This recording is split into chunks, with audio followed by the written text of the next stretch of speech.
All right, everyone. Hey, it's another Friday, and it's another Q&A with Alan and Marshall. I'm Marshall Atkinson. I'm Alan Howe with Easy Way. And welcome to our show. Our show, just ours. Yeah. So we're so happy to be here, and this has been such an amazing week. We've got a lot of really fun things to talk about today. But before we get into all that, how was your week, Alan? What's going on with you? I had a very busy week.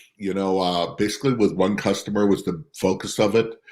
But I was with Same Day Tees, Pete Balsani, who has a couple digital squeegees. I was working with him. And our good friend Lon Winters was there working. So Lon and that was in Chicago, right? Yeah. Just so everybody knows. Yeah, south of Chicago. Right. But it was a great time. Lana, of course, as you know, Marshall, Lon Winters is one of the class acts of the industry. I've known him, been friends with him for a while, but we have never worked in a shop together. And we had so much fun just learning from each other. Yeah, good. Great. So if you're new to the show, or even if you're a veteran, we'd love for you to sign in. Please tell us who you are, where you're watching from, maybe what's going on in your neck of the woods. And don't forget, what's the name of the show, Alan? Q&A. So that's question and what does that mean? What does that question mean? And answer. We got to have people ask us questions. Exactly. And it could be like, why are you wearing that shirt, Alan? Well, because it was clean. And exactly. Right. So anyway, please share what's going on. Please share your questions. We're going to have some topics, but that doesn't mean that your question has to be within those topics. We're happy to answer anything. We take all comers, right? Yep. So put that in the comments. And then we're going to we have some topics lined up, and I think they're going to be some really good ones for you today. We would love your take on it. Your spin, what works for you, your question, what your answer, maybe you've got an answer, whatever. Please share in the comments. And also, speaking of sharing, we would love it so much if you would share that you're watching right now and let everybody know that we're on and that you're learning from the show, and you're doing something here. That would really help us out, because we're trying to grow our audience like everybody else. So absolutely. And you know what, Marshall? It's been such a good week too. Like in our industry, so much cool stuff has happened, so much interesting stuff, and it's gonna be a fun show, I think. Right. So let's get some say hello to some folks. Cindy's watching. Happy 4th of July. Keith is headed back from a meeting with a new client. Congratulations on a new client. New clients are always great. That's awesome. And by the way, Footloose is her favorite movie. Did you know that? I did not. It's a great movie, though. Sean says, good afternoon, Alan and Marshall. Hey, Sean. Cindy says, where are y'all's 4th of July shirts? They didn't arrive from her. Cindy, what did you send them? Mine didn't arrive, Marshall. How about yours? I don't have that either. I'm wearing blue, right? That's about as 4th of July as I get today, I guess. So Eric says, good afternoon. Eric. Our buddy Mark says, hey. My smart shirt says, howdy, guys. Hey, and my smart shirt, tell us where you're from. I think you're fairly new. Yeah, and let's see. Dan says, hey, guys from Cardiff, Wales. Have a few minutes before date night begins. I'm glad you can sneak us in there, Dan. While your wife is probably getting ready. So what is date night in Wales? I mean, where do you go? Probably not the local Applebee's. They go to a pub. A pub. Right? Have a pint. Have a pint. Yep. Fish and chips or something. I don't know. Something like that. Yes. Daryl says, get it on. Getting it on, Daryl. Hey, by the way, I'm recording my Success Stories podcast with Daryl on Monday. Right? Awesome. So excited about that conversation. It's been great. And it's, what's going to be really cool about that, Alan, is Daryl is a former UPS driver, and we all know how hard those guys work. So it's going to be really cool to hear the evolution of his company and how he got started and how he's kind of fine tune his business. So it's going to be a lot of fun with that. So, Daryl, what I want to know is with UPS, do they train you on how to throw packages and kick them, or is that a learned thing? It's probably an innate skill. I don't know. It is. Brian says, good morning. Good morning, Brian. Frank from SNS says, good morning. Frank. Happy 4th of July. Josh from Oklahoma says, good morning. Josh Wiley. Richard says, watching from my office in Wyandotte, Michigan, where I'm working on cataloging my screen printed art collection that's for sale. Richard told me last night. I talked to him when I was driving back from Chicago. Of course, when I'm driving, I call people, and Richard's my buddy. And so Richard has an screen printed art collection, and he's going to be looking to sell it off. That's interesting. So, this is artwork, or is this like T-shirt stuff? I don't know, Richard. Yeah. Please respond. Right. Cal says, good morning, my two good friends. How you doing, Cal? Ghosh is watching from Sweden as usual. Uppsala. Thanks, buddy. Pub for Pints. There you go. Absolutely. Answers the date question. So thanks. Pub for Pints. Isn't that a nonprofit group? I'm sorry, what? Pub for Pints. It sounds like a nonprofit group. It does. Yeah. That sounds like a T-shirt if I ever heard that. There's a GoFundMe. Dan Solomon's Pubs for Pints. So. It's a Kickstarter. Right? It is. Hurley says, good morning. From Canada. Daryl says, hand to surface, Alan. Hand to surface? Yeah, for how to throw packages. Oh, got it. Yeah. Right. Good morning, guys, from Simon. Simon from Tech And then Mike says, good morning again from Southern California. Hey, Mike, thanks for joining us. We have this West Coast thing going on, which is awesome. Well, it's funny. Sometimes it's all Michiganders. Yeah. Right? Is that the right term, Michiganders? Michiganders, yeah. Yeah. So now it's all California. Well, Dan fled Michigan and the country, so there's -1. Yeah, there you go. Right. So we have just me and Richard. Yeah, and Mike, guess what he's doing? He's finishing up installing new 48 heads of embroidery. Okay. Oh, look under Michael. Look under Michael's post. Yeah, hold on. And then Clubhouse is now available on Android. Brian Buffka approved me. I'm focused on lean screen printing at 11 o'clock. Hey, I need to get Clubhouse for my phone then. Thanks. I have it. That's just what I need. I have it. Look above Richard's deal. Oh, I'm sorry. Hello, guys. This is Pete Babcock and Val Askin from Port Huron, Michigan. Good afternoon. Hey, thanks. So I met them at the GPX show in Indianapolis. Did you? Joan so remember I was talking to you before the show and I was sending an email? It was to Joan. So guys, thanks for tuning in. Hey, thanks, guys. Appreciate you watching. And then Sean says, me too, Android. Great. Awesome. And then one more, and then we got stuff to do. So Daniel says, hi, guys, an embroidery question. I just got a couple Melcos, the distance are old Tajimas. We experienced that the Melcos are pulling the fabric more than Tajimas, making it hard to do beanies and soft materials. Yes, we do non-tear backing. Any tip? Well, I'm not an embroidery expert. Wow. So sorry, I can't give you a good tip, but I do know that sometimes you have to compensate that with your digitizing. And then also your backing really plays an important part. Probably Cindy might be able to help because she's an embroidery expert. I know. I think everything that she does. I think Cindy King, tell Mr. Mark Soldonic to get Liz Beavers on here too. Right. Okay, hold on. So Richard says his fine arts, lots of original Patrick Nagel screen prints. Well, that's cool. And if you don't know who Patrick Nagel is, think the Duran Duran cover for Rio. That's Patrick Nagel. Right? I may have to take a trip down to Wyandotte this weekend. Yeah. Screen printing is on Mondays. Thanks. Cindy, I missed the question. Right. So she wants to know about Daniel's got 2 different embroidery machines and he's having some pulling issues and wants to know it's harder to do beanies and soft materials. Should he switch his backing or is it an embroidery digitizing situation where he's got to change that a little bit? Right. Well, it says it's happening more in the Melcos. Yeah, right. So throw him an answer. Not sure what machines you use, Cindy. So maybe you could give him a tip. Yeah, embroidery people, let's hear it. I I know just enough to be dangerous for embroidery. So And that's you know what? beyond my level. We have mentioned that Marshall and I know embroidery even less. I know that needle's moving. Keep your finger out of it. Yeah.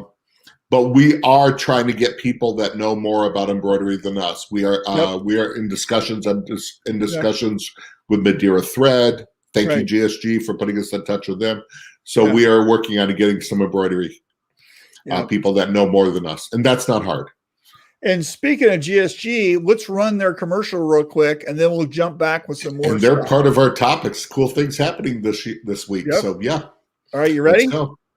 It's so cool that we have a commercial. Everybody dance.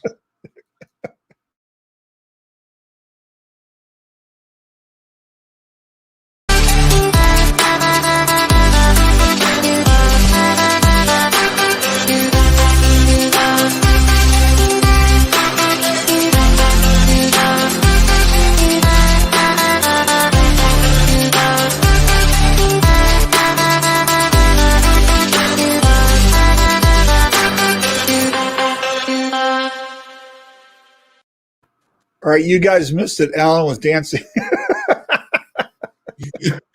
Yeah, GSG, the right products, the right time. That's great. That's great. So let's get into our first topic here. Where is my thing? Great stuff happening. So our first topic, you may have heard about this, is growth by acquisition, and a lot of stuff has happened this week. Aviant, who used to be Wolflex, right, bought Magna, right, in which is a water-based ink supplier out of the UK, and so now they own lots of ink companies. So let's review. They own what? Rutland. They own. So here's the deal. Aviant was part of Poly One, who owned Wolflex. Right. Wolflex bought the Rutland Group, who owned Rutland, Union, QCM, and Printop, which is usually down in South America and stuff.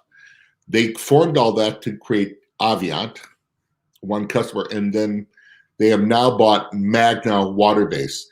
And Magna is a water-based product that is, it's them and Matsui that you see all over the place. Right. For a small amount too, it's to the tune of $48 million. Right. That's back pocket change for me. I don't know about you. Right. So that was announced yesterday. At the same time, that night before, and Frank just said, our sponsor, Graphic Solutions, acquired McBee Supply out of Houston. And McBee has been, Aviant with a hard A.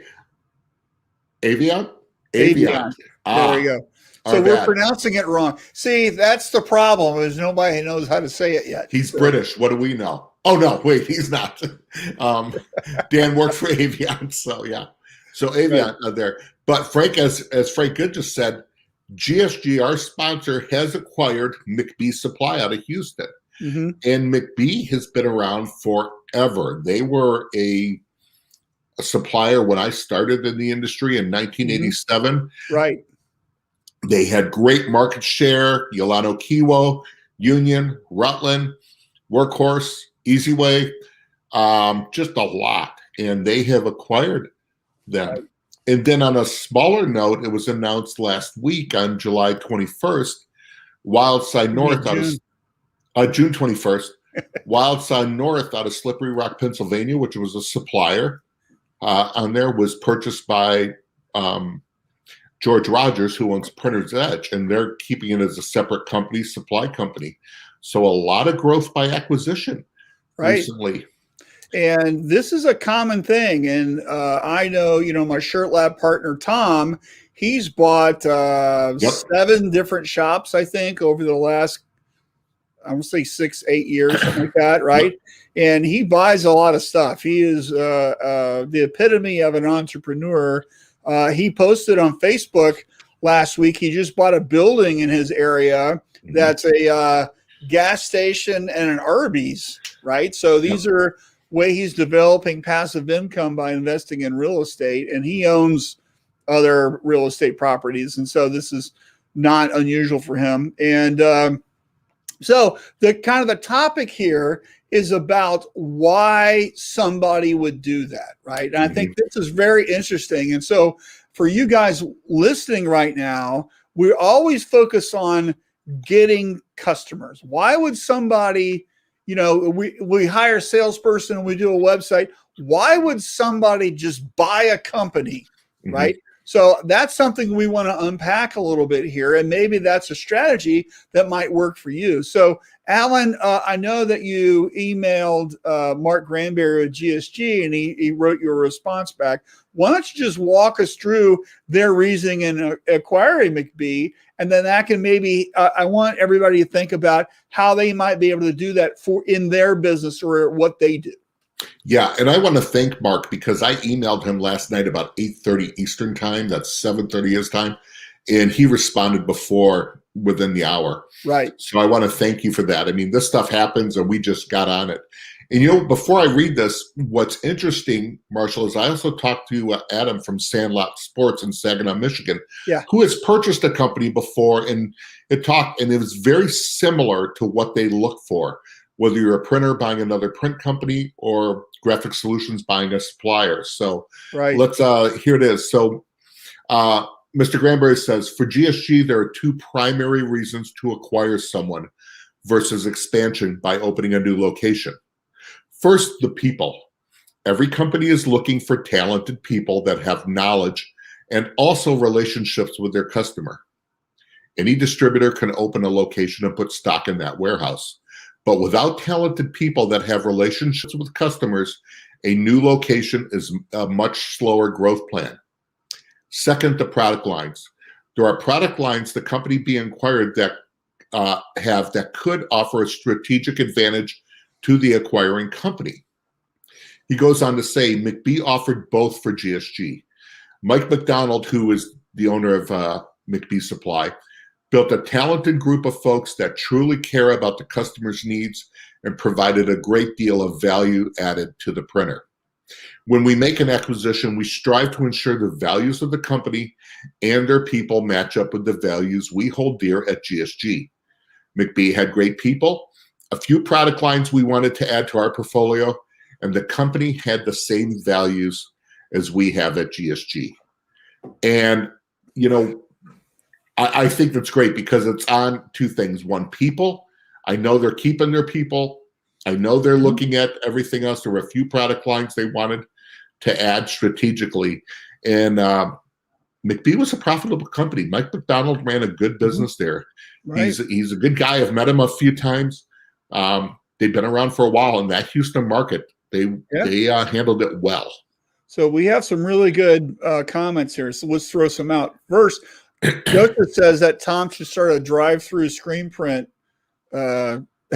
facility with his new thing. Drive-through. That would be fun. Simon says McBee has always been one of the best. Mike is one of the nicest around. What a great acquisition for GSG. Peter Walsh is in the house. Good morning, gentlemen, from M&R. Good morning. Good morning, Peter.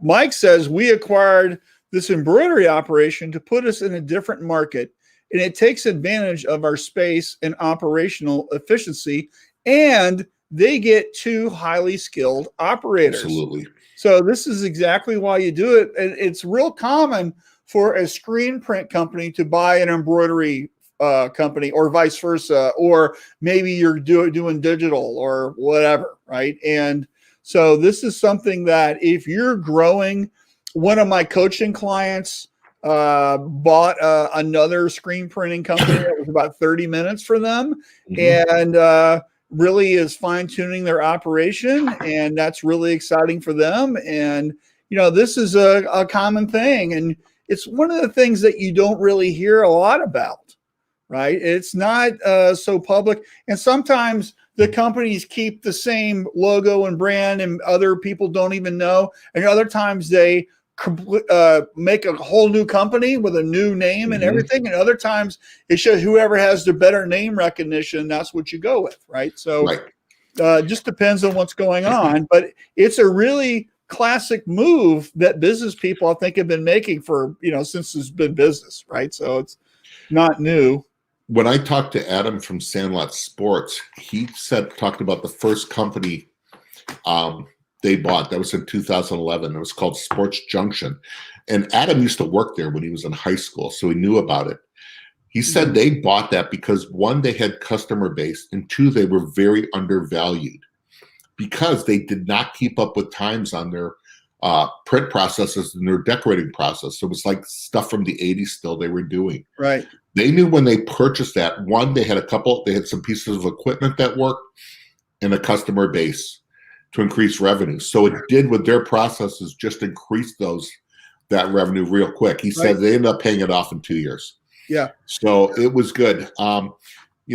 He said, so it's always about value. It's always about cost, but it's always about what can you get? Is it equipment? Is it valued people? Mm-hmm. So another company, I can't say who right now, is looking at another printer. And he said, look, we're going to pull the trigger real quick on a company. He goes, a little bit of a risk, which there always is. Right. But they have some pretty talented people he's excited about. Yeah.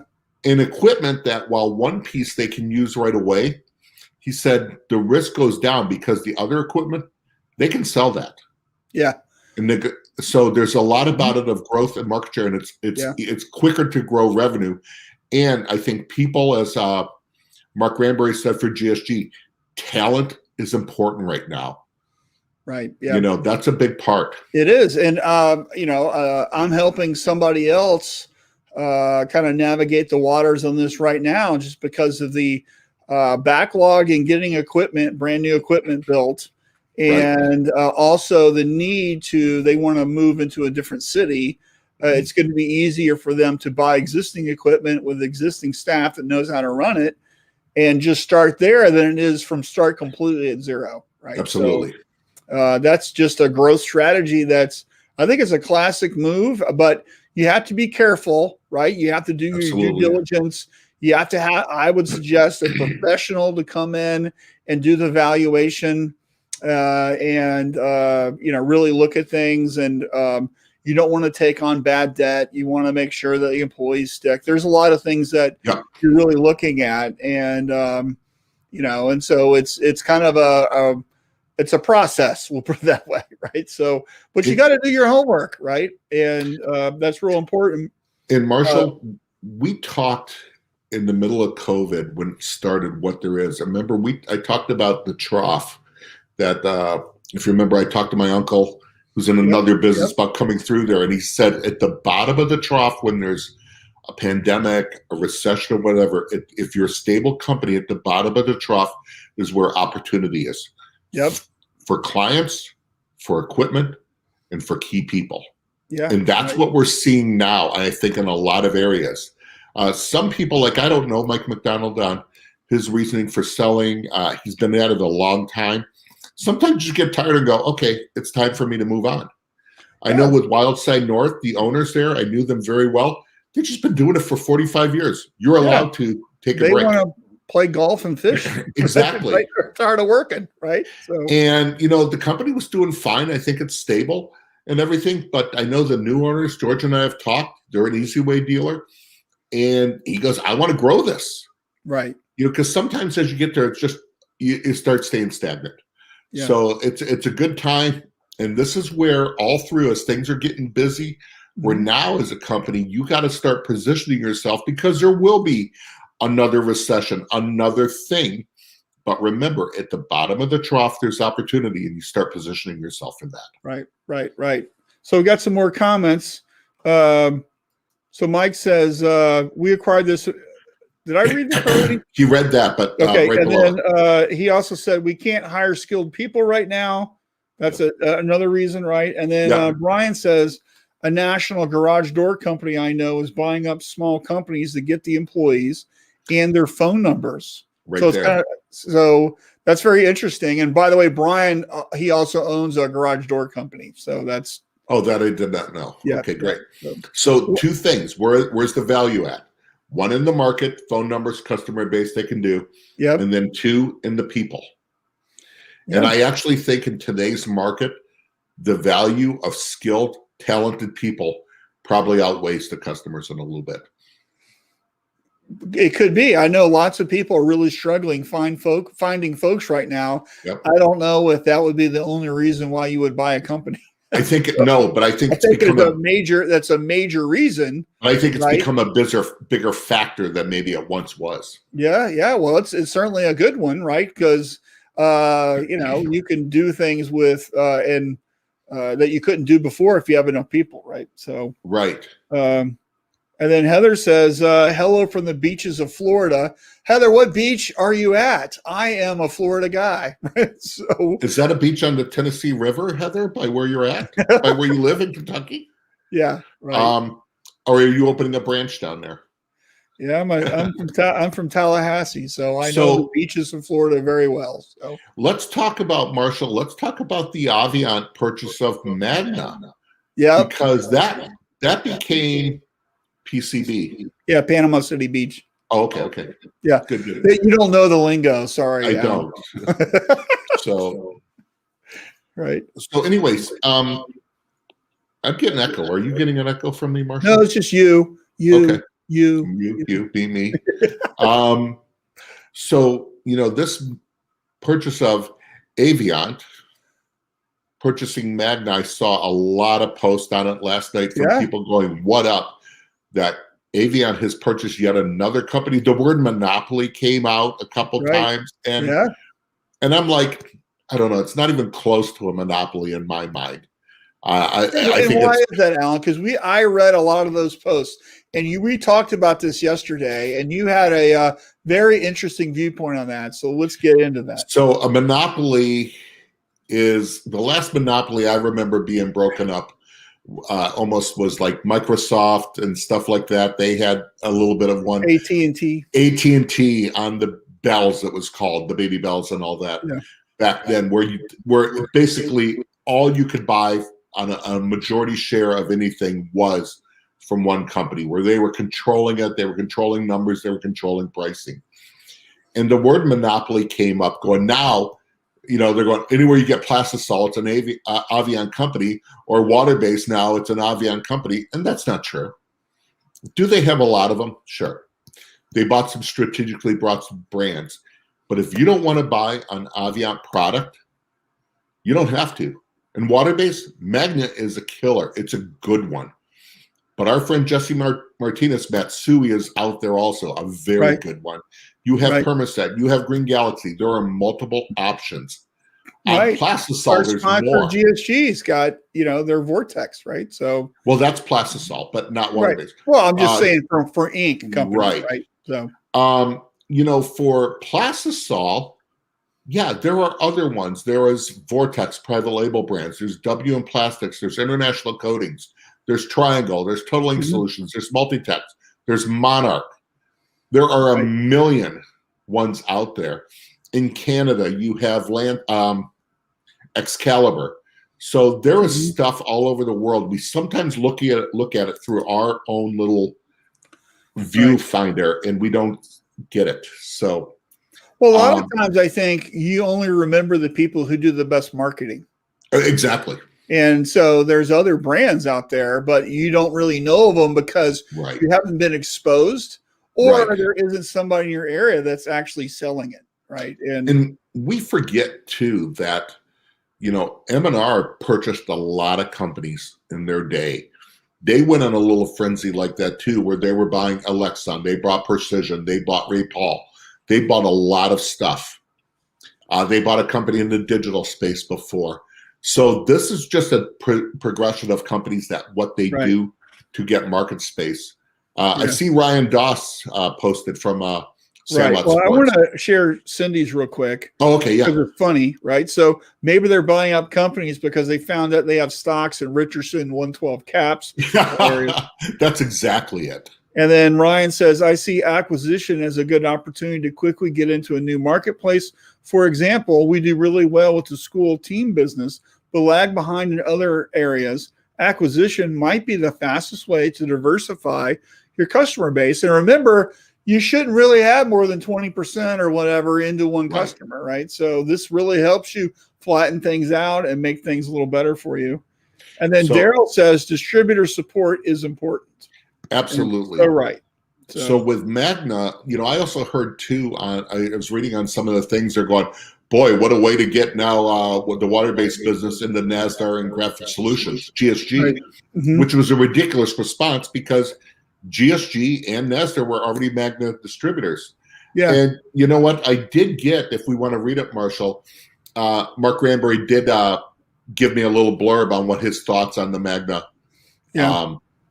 acquisition. So, and we appreciate it as our sponsor that we can go to them and just get their thoughts. And he goes, interesting acquisition with Aviant buying Magna. Magna's been a leader in water-based technology and has gone through the trials of growing their water-based ink sales in the U.S., which has been a challenge since much of the industry doesn't want to change from plastisol. It appears that Aviant chose to invest in a company that has success in converting printers to water-based technology. Again, if you have the capital, easier to buy the technology than develop the technology from the ground up. It's a good move for Aviant, and a move that will give Magna the resources to grow and expand their efforts in converting printers to water-based technology and the capital to continue to innovate and develop its new technologies. So I appreciate that statement, Mark. Yeah, right. From there. So you also shared something. My daughter has her company 1.5 hours from us, but moves her production, DTG and HTV here. Then she gets help with maintenance of the machine, and I get more staff and a shop in the city next door. Great. Awesome. Right. Absolutely. Mm-hmm. And I think distributor support, like Daryl Garcia says, distributor support is important. And that's where some of the water-based companies and different companies have maybe struggled because it's difficult to hit every aspect of the printers out there or that market share. And that's where a key distributor support helps. Well, I think with any product, whether it's water-based ink or, absolutely, or screens or whatever, the biggest challenge is educating your customers about how to use your product. And the challenge with water-based ink has always been plastisol is easy. Why do I need to switch? Plastisol is easy and unforgiving and very forgiving. And so it's one of these things where there's a lot of education that has to happen, I think, for people to want to convert something that they already know to something that where they're obviously going to struggle until they learn how to use it. And so I think that's always been the challenge with water-based ink. And I think people make forays into using it. For example, they might dip their toe into just using discharge under base or discharge or Plasticharge or something like that. That's usually how people get into it first and kind of learn that process before they go whole hog into learning it. Right. And, or they might just do a one color like black or maybe a, specially, metallic or something before they get into doing all the colors. That's typically what I see. I think you're right. And you've got to have, if you're looking to go into that water-based space, you have to, I heard Eric Solomon from Night Owl, who has really done that. He made the commitment to go into it, the good, the bad, the ugly, and learn and try to do it. And he said, you have to make the commitment. Well, and companies like Adidas, Integra that have, that's what they do. You make the commitment. We're going this direction, and that's what we're going to do. It's like Cortez. They burn their ships. There's no going back. Absolutely. Right? So with plastisol is not even in the building, you don't have a choice but make it work.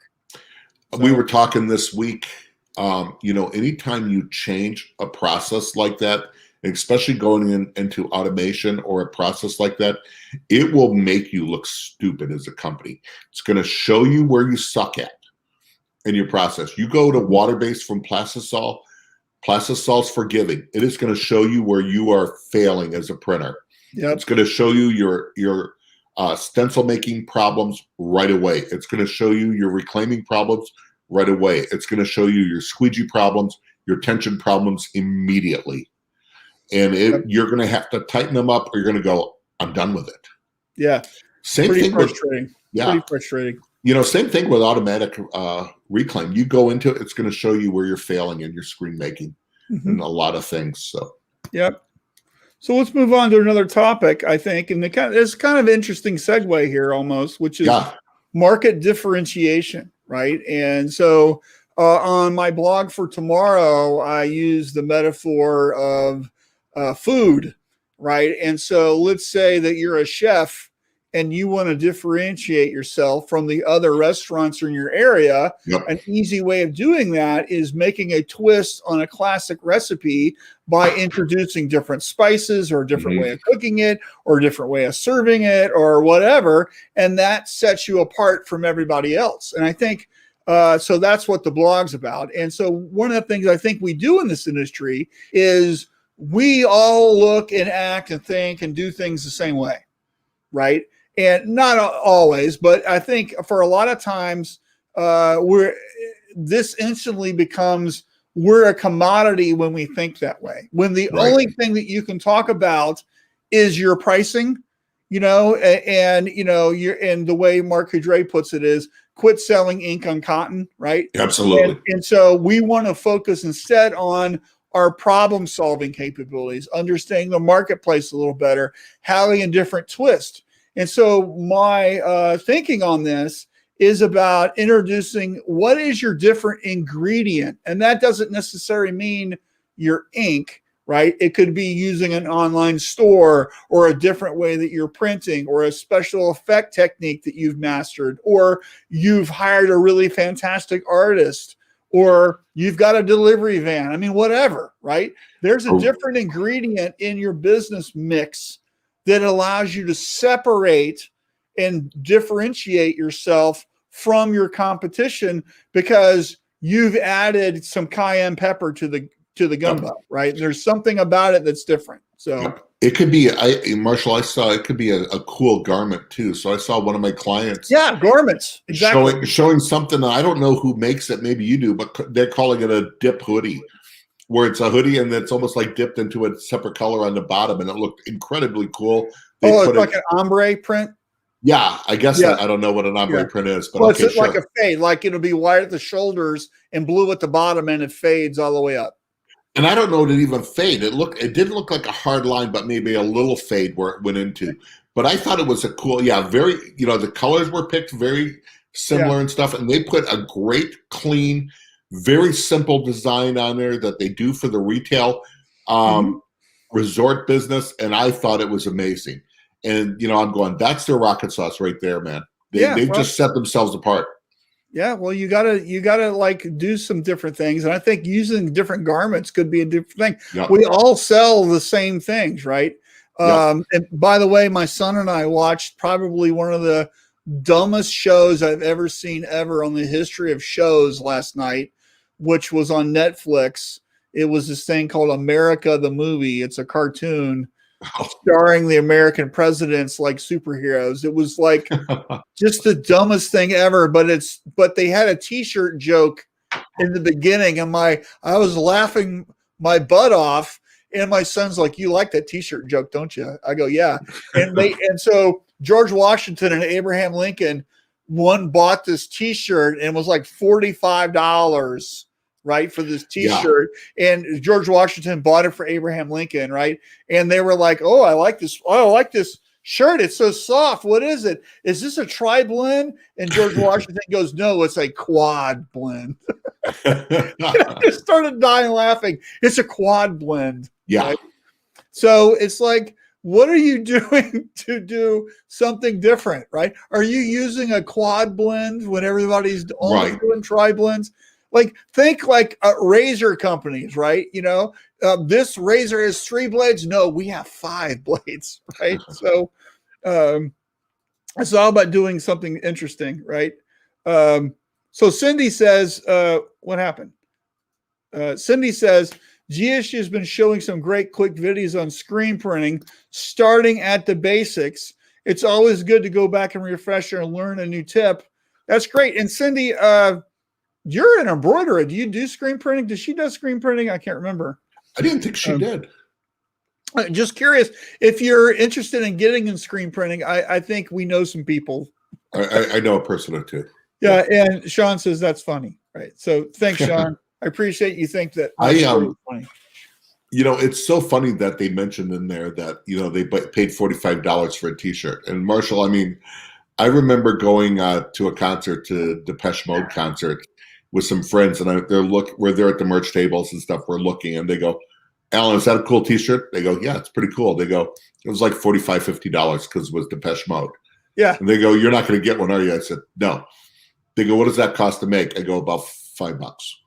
And not even that, but yeah. Yeah. But I was estimating because I didn't even look to see what kind of shirt. Well, but their cost, I said probably about $5. Yeah. And they go, "And that's excessive." I go, "Yeah, I would never pay $50 for the shirt, but I had to get something because of the event." So yeah, $25 for a Depeche Mode coffee mug, which I still use. That was much more of a value. Yeah. Right. Because you're not buying and that costs 75 cents. Oh yes, less. Yeah. Because 45 for a shirt would have been excessive. But you know what? Right. This is where it is. What is the value of it? Because it's not about the shirt. It's not about the mug. It was about the event. It's the memory. That's what people are buying. Yep, you paid $50 for a memory. Yep, exactly. And it's also to prove that you were there. I was there. Yep. Yeah.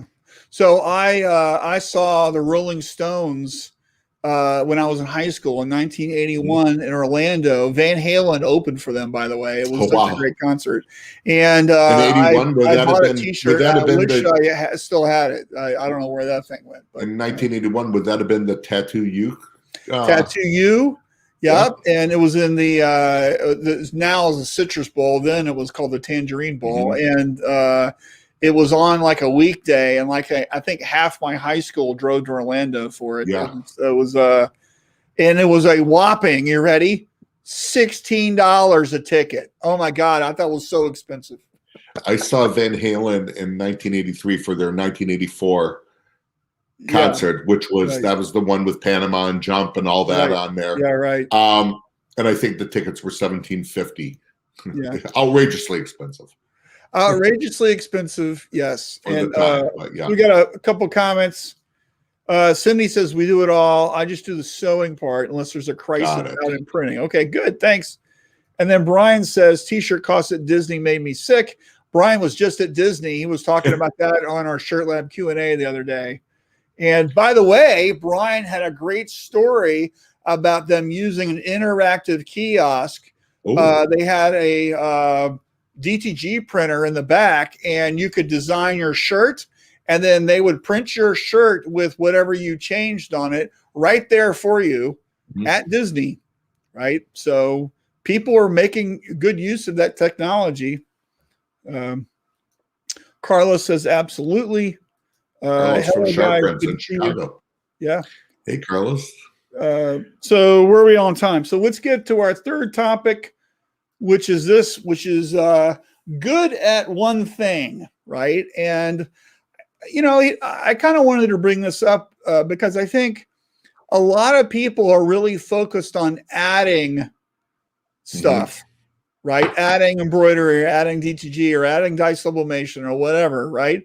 And they don't really get good at or really market the thing they're known for, right? Right. We're always adding a new capability to the shop. And so before we do that, I think sometimes I wish that people would just take a step back and really get majorly awesome at the thing that they're already known for. Right. And really develop that and be world-class at that one thing. And I think because everybody's focused on driving more revenue, and we had a whole thing here about acquisition, right? But just really be honest with yourself. Are you a really just like top level printer? Right? And if you're not, what does it take to be a 7th degree black belt ninja badass doing that? Right? What would it take to be able to do that?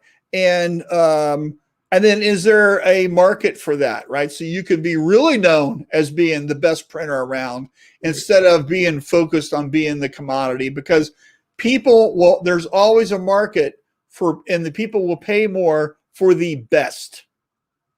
Right? You see that in everything. A chef, a music, a first class on an airplane, whatever, right? There's people who will always pay more for that best in class. There right? is value. There's in that. value in that. So I kind of want to just throw that out there. What do you think about that, Alan? Because you see lots Well, of shops, you go to a lot of places. I'm seeing, of course, everybody, I'm also of the, I don't want to turn down business. But you know what? I see a lot of people that they're spread too thin. They're jack of all trades, master of none, is the way the saying goes. But recently, one of my clients has actually fired accounts, which we've talked about. How do you fire accounts? So a general manager went in there, and I'm trying to I've talked to her about coming on the show also, and she has just narrow focused their deal. They were always known in the resort industry and giftware industry, and they had these accounts all over the place. They weren't really making profit on it, and it was taking time away. So this is the same company I talked about the Dip Hoodie with.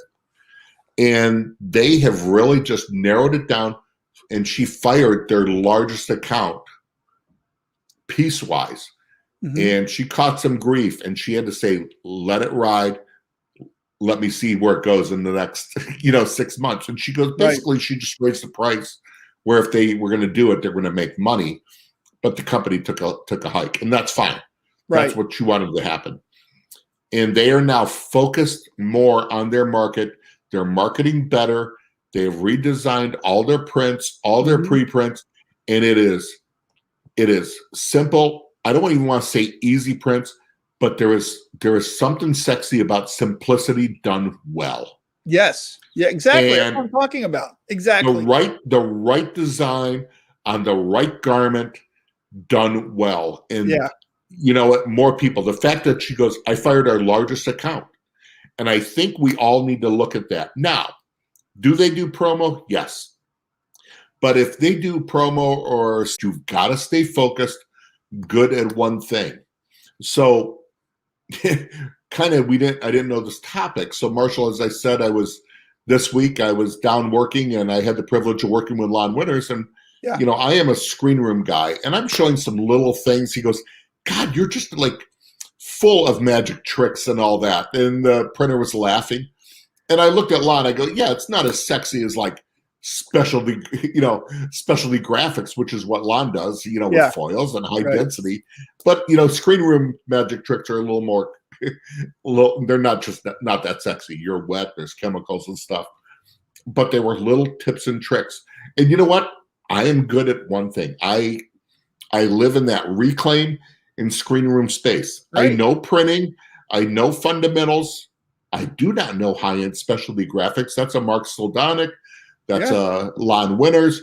Go talk to people like that. I'll give you some things, but it's not what I do. Yep. And so you got to be good at one thing, focus on it, be better than anybody else. Yeah. Well, it's the same with me. I mean, I'm not a printer. I've printed, but I'm not a printer. That's not what I do. I focus on more high level, making the business run more efficiently. That's kind of like my thing. Right. So we were talking at GPX about you, and someone goes, so now Marshall, I go, he's all front end. He is a process. He is marketing. He is sales.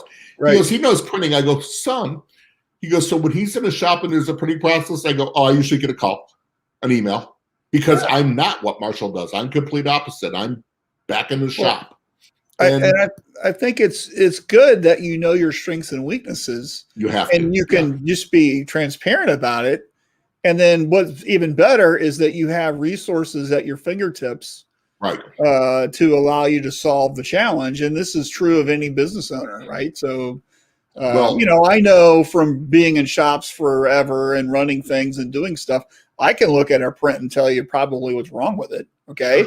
Sure. But running the press, I mean, I don't know how to do that, because that's not my expertise, but I can tell you that it's not registered and you need to back some pressure off or blah, blah, blah, blah, just because that's what I did forever. Absolutely. And you know what? We were laughing that, none of us know everything. I just happen to have a lot of numbers of people that know more than I do and things that I don't know. And I use them. And so, you have to. Right. So Simon says he's actually a badass fifth degree ninja for real. Kusami on Tushin do Nujitsu. Hopefully I pronounced that correct. correctly. And I actually know Simon is, kind of a fifth degree ninja. I have watched him do demonstrations on defense and stuff with that. So yeah, Simon's fun to hang out with and have a good time. Do not engage him.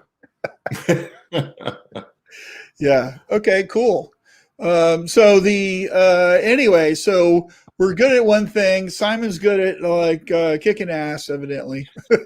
He is good at that, but only when he has to. But you know what? If we have, if I have questions on spot remover or adhesives and stuff, who am I going to call? I'm going to call Simon. Right.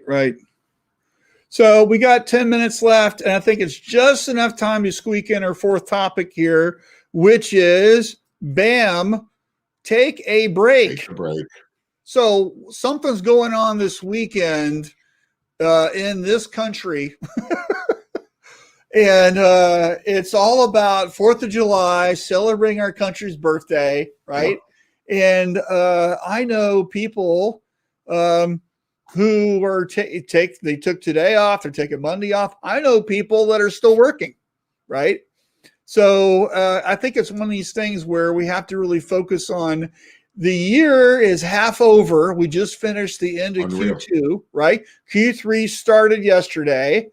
I think everybody needs to chillax, right? Yep.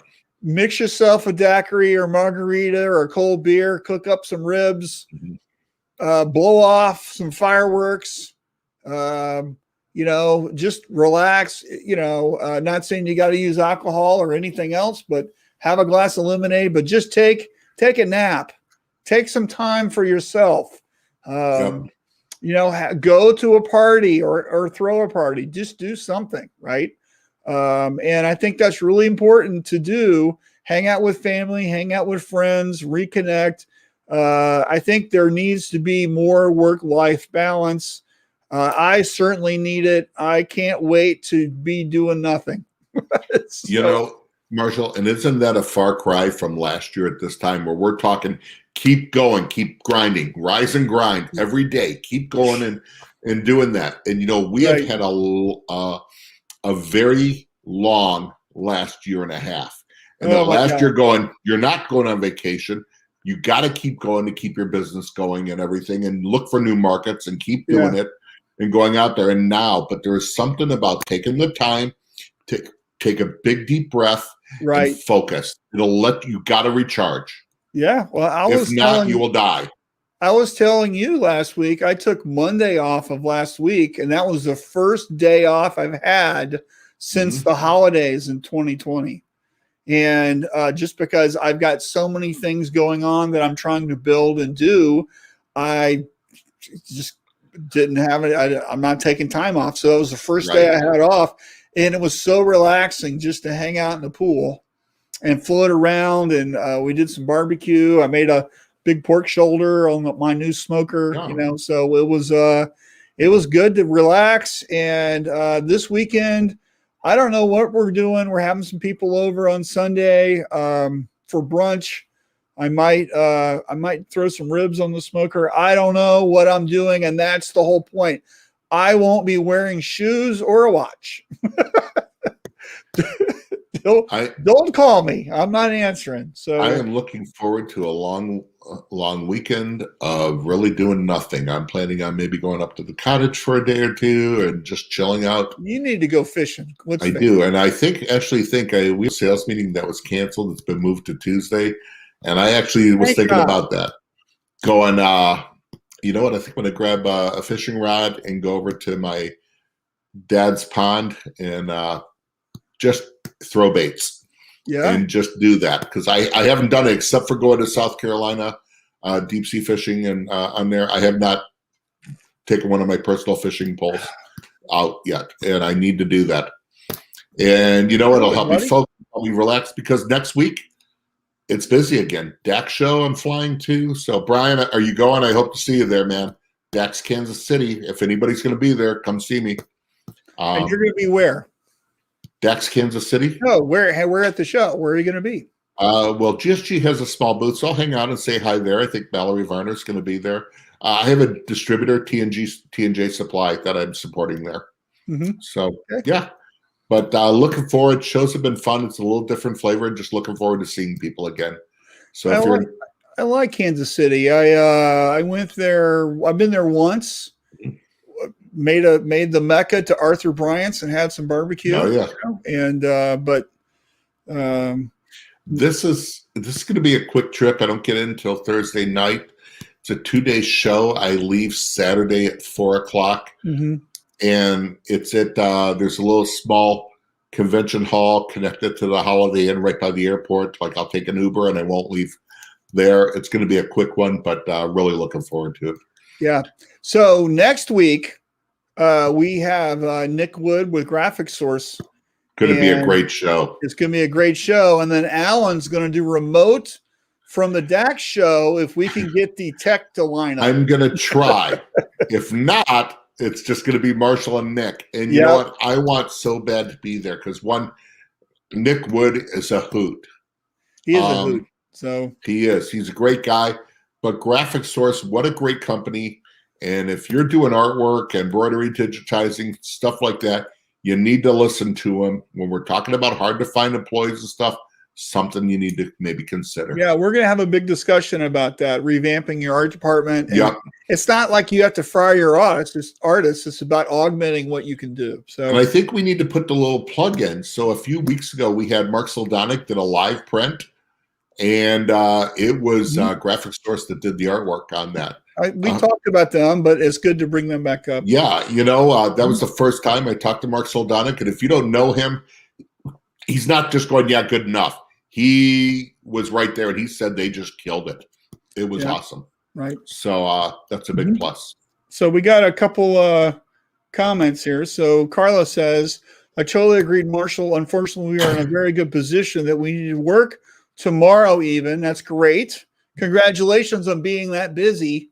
Absolutely. Make sure for your Saturday shift, you bring in some donuts or pizza or something. I always did that. Right. That's right. And then Carlos also said, I get the relaxing is very important. I call it let the floor breathe. That's great. Let the floor breathe. I will go away, hopefully fishing soon. Happy holiday, folks. Thanks, Carlos. All over it, Carlos. And Carlos manages a very large shop, and we all know there's times, well, like you said, Marshall, you had to work all weekend just getting stuff done. I've done it. Yeah, I worked last week.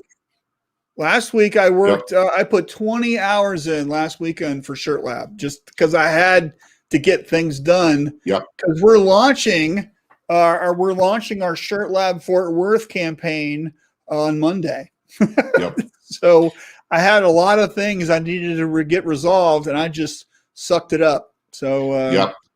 And you know what? This next weekend, even though it's a trade show, I will not be back home to probably midnight, almost 12:30 on Saturday. So yeah, we just do. We grind when we have to. But if you can, you gotta breathe. You gotta focus. Right. So Brian says, I don't know about DAX for this year. Registering now. And then Daryl says, thanks for the show. Thanks, buddy. Good. It'd be great to see you, Brian. Let me know if you're coming. It'd be awesome. Yeah. Daryl, thank you so much. Mm-hmm. So I'm just curious. Let's do a poll. How many shops that are watching right now are open on Monday? They're taking July 5th off, or you guys are working on July 5th? Right now with the shops that I coach, it's about a 50-50 split. Mm-hmm. So I'm just curious about what people are doing. Some people are actually taking Friday and Monday off, right? And they're just using it for a little midsummer break. They've been really super busy. Yep. And they want to reward their employees, and they're actually paying. Some of them are paying for 2 days, right? Yep. Just because COVID and everything's going great, and we want to make sure our employees are happy and all that kind of stuff. And that's what some people are choosing to do. So I know, very interesting. I know coming out of Chicago yesterday when I left, traffic was a lot heading into Michigan and stuff. Yeah. You could see the bikes, the kayaks. People were starting the vacation time soon. And well-deserved. Like we said, last year, nobody going anywhere. So I get it. Right. So Brian says, I thought barbecue supporting the local fair for staff lunch today. Great. Thanks for buying barbecue. That's awesome. That's my favorite flavor. William is working Monday. All right. Brian is open Monday, playing catch up from vacation still. Yep. That'll do it. Yep. Yeah. He went to go see the Rat down in Orlando. So, well, he's got to work Monday to play catch up because he's going to be at Dax on Thursday, on Friday. I mean, so yeah. Yeah. Right. So, great. Okay. Well, cool. So where are we all the time? It's the top of the hour. So, any last minute comments, get them in. And, and look for Shirt Lab Fort Worth information coming soon. I've got a lot of really fun stuff happening. And we're really going to be gearing that up. That's going to be a 2-day event, by the way. And it's going to be at right after ISS Fort Worth, which that show is September 10th, which is a Friday, through the 12th. Which is Sunday. And then our networking event, if you've been to a live Shirt Lab event, that's when we do our rock, paper, scissors, and we kind of hang out and have some beers. That's going to be Sunday night, and that's going to be at Brett Bowden's shop, Printed Threads, and we're putting that event together now. And then our event, Education, is going to be Monday the 13th and Tuesday the 14th. We've got a really great lineup. It's going to be at the Fort Worth Community Arts Center, and it's going to be just dynamic, really awesome, great lineup of speakers. Everything is going to be sales and marketing oriented, and it's all about helping you understand different things that you may not know, or how to do it, or how to reposition. And we have Jeffrey Gittimer, who is just fantastic, as our keynote speaker for Tuesday. So there you go, Little Black Book. Yeah, so you can the website's live if you want to go buy a ticket right this second now. But our marketing doesn't happen until next week, and that's shirtlab.live.com. Lots of stuff there, and still adding some things up there, so it's not quite complete. Some of our speakers haven't given us the title for their presentation yet because it's, it's 2 months away, right? So they're still putting things together. So, but we have all our speakers lined up, and it's going to be really great. And it's going to just be so awesome. And this is going to be your first one. It is. I was just going to say, I'm going to go down. I think Impressions Fort Worth is going to be the show for 2020 or 2021. Yep. And so I'm looking forward. I'm going down for that. I have never, and I am a horrible friend to Tom and Marshall, I have been invited to every Shirt Lab for free and never did. One was right in Columbus, Ohio, real close to me, and I didn't go. Yeah. But I am going to go on my own. You hate us. I do. And at the one time, one of the company I was working for sponsored one of them. I still didn't go, so I'm a horrible person. But I am really looking forward to going down, hanging out, and what a great lineup. When you have Jeffrey Gittimer, Mark Houdre, Richard Greaves ending it out that day, you add on Michelle Moxley, my buddy Jason Rink. That first day is going to be great. Yeah. Jonathan Pines, Eric Campbell, Tom, Eric Campbell, right there. Me, Brittany Long, who's an expert on email marketing and sequencing. Yep. She's outside of the industry. You have no clue who she is, but she's a crazy expert. So she's going to deliver the goods on using email for lead gen and sales. So, and just the hanging out marketing. So man, come to Shirt Lab, come to Impressions Fort Worth. Going to be amazing. Yeah. I'm flying in on Wednesday, the 8th, staying till the 15th. So I'll be there a whole week. Yep. Right. We have our hotel block. It's going to be at the Residence Inn, and it's going to be lots of fun. And so anyway, I think that's it for this week. Do we have any last minute comments? Yeah, we do. Simon says, I celebrate independence for myself. That's pretty USA, funny. UK. Simon was born in the UK, but we are glad he's here and hangs out with us. Right. And then Cindy says, great show. Thanks, y'all. Thank you, Cindy. Bon appetit. And well, with that, we'll talk to you guys next week. We'll see you with Nick Wood. And you guys have a fantastic and safe 4th of July. And America. America. Have a great weekend. Be safe, everybody. See ya.